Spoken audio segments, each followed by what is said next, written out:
तस्वीरों की बात कर रहे थे तो एक तस्वीर आप और देखेंगे तो आपको पता चलेगा उन व्यक्ति का मंच, उनको आमंत्रित करना, मंच पर जगह देना और प्रधानमंत्री का उनका सम्मान करना, इसका क्या मायने है। ये इनका नाम है माखन लाल सरकार।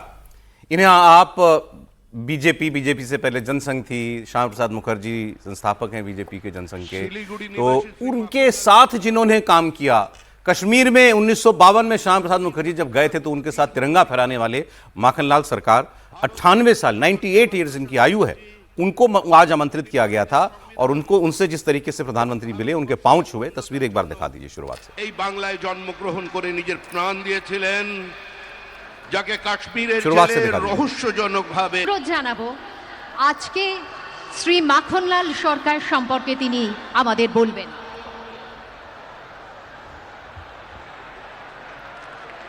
শিলিগুড়ি নিবাসী শ্রী মাখনলাল সরকার সবরই श्यामा प्रसाद मुखर्जी के साथी 1952 में कश्मीर जाने वाले, उनके पैर छू रहे हैं देश के प्रधानमंत्री। इस तस्वीर कुछ नहीं, कुछ कम नहीं हो जाता अगर माखनलाल सरकार जी आज इस मंच पे नहीं होते, यह एक तस्वीर नहीं आती। लेकिन ये कुछ बढ़ गया। यस, लेकिन ये किया गया बीजेपी के द्वारा ताकि हम इसकी बात करें और आपको बताएं कि बंगाल क्यों खास है, क्यों स्पेशल है भारतीय जनता पार्टी के लिए। देखिए, भारतीय जनता पार्टी में इसलिए हो रहा है कि भारतीय जनता पार्टी कैडर आधारित पार्टी, अपने कार्यकर्ताओं की पार्टी है। प्रधानमंत्री मोदी भी जब खुद को कहते हैं तो कहते हैं भाई भारतीय जनता पार्टी का कार्यकर्ता पहले में हूँ। वो प्रधान सेवक अपने को कहते हैं और वो समझते हैं कि कार्यकर्ताओं की भारतीय जनता पार्टी के अंदर क्या भूमिका रहती है।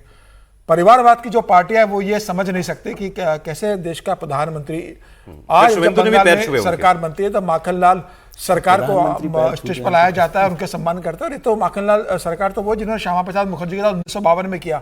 यह वह व्यक्ति है जो गुरु गोलवलकर जी के साथ इनकी मुलाकात हो चुकी है। ये तो वह व्यक्ति है जिन्होंने बंगाल में संघ की शाखा में शुरुआत जाने की थी। यह वह व्यक्ति है माखनलाल सरकार जिन्होंने एक साल के अंदर 10,000 कार्यकर्ता भारतीय जनता पार्टी के तैयार किए थे। जिस समय भारतीय जनता पार्टी को एक व्यक्ति नहीं मिलता था जो भारतीय जनता पार्टी के लिए जनसंघ के लिए काम करे, जनसंघ के लिए 10,000 लोग तैयार करने वाले माखनलाल सरकार थे। और इन जैसे असंख्य लोगों ने भारतीय जनता पार्टी के लिए कई आज जीवित है कि इनका निधन हो गया है। मुझे लगता है कि प्रधानमंत्री सौभाग्यशाली कि 98 ईयर्स की उम्र में व्यक्ति आज इतना फिट है और वो स्थिति में थे कि वो स्टेज पर आ जाए। इस उम्र में जनरली आदमी बिस्तर से उठ नहीं पाता है। प्रधानमंत्री ने उन्हें आमंत्रित किया, फोन किया, वो खुद आए और प्रधानमंत्री उनसे मिले। ये बताता है कि प्रधानमंत्री मोदी उन लोगों को भी याद रखते हैं, भारतीय जनता पार्टी उन लोगों को याद रखती है जिन्होंने संघर्ष के दिनों में भारतीय जनता पार्टी के लिए काम किया। और आज ऐसे लाखों करोड़ों लोग जो माखनलाल सरकार के समान भारतीय जनता पार्टी के लिए बंगाल के अंदर लगातार काम करते रहे, कांग्रेस सरकार के खिलाफ काम करते रहे, उनके अत्याचार सहते रहे, बाद में 32 साल कम्युनिस्ट सरकार का अत्याचार हिंसा सहते रहे, तमाम प्रताड़ना झेली, लेकिन अपनी विचारधारा से कोई समझौता नहीं किया।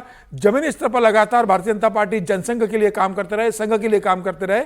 और आज ऐसे ही कार्यकर्ताओं की दम पर भारतीय जनता पार्टी ने बंगाल में आज सरकार बनाई है। कमल बंगाल में अगर खिला है, कमल ने अगर कमाल किया है, तो ऐसे ही कार्यकर्ताओं का उसके पीछे खून पसीने से पार्टी को सींचा गया। और मुझे लगता है प्रधानमंत्री मोदी ने आज पूरे देश के भारतीय जनता पार्टी के करोड़ों कार्यकर्ताओं को संदेश दिया है कि आपकी मेहनत का सम्मान होगा, कभी भी हो लेकिन सम्मान जरूर होगा।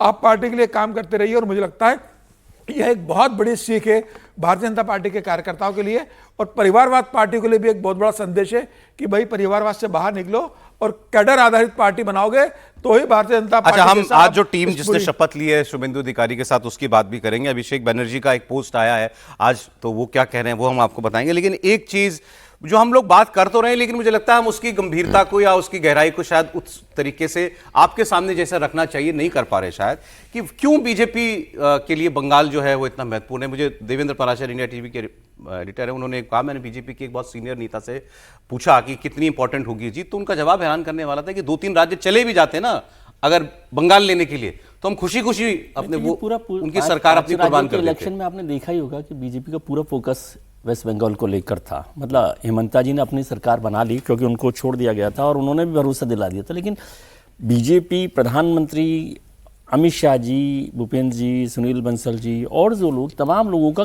पूरा इलेक्शन यदि देखें इन 5 राज्यों का चुनाव, तो उसमें वेस्ट बंगाल पर सारा फोकस था कि किसी भी तरह से वो जीते।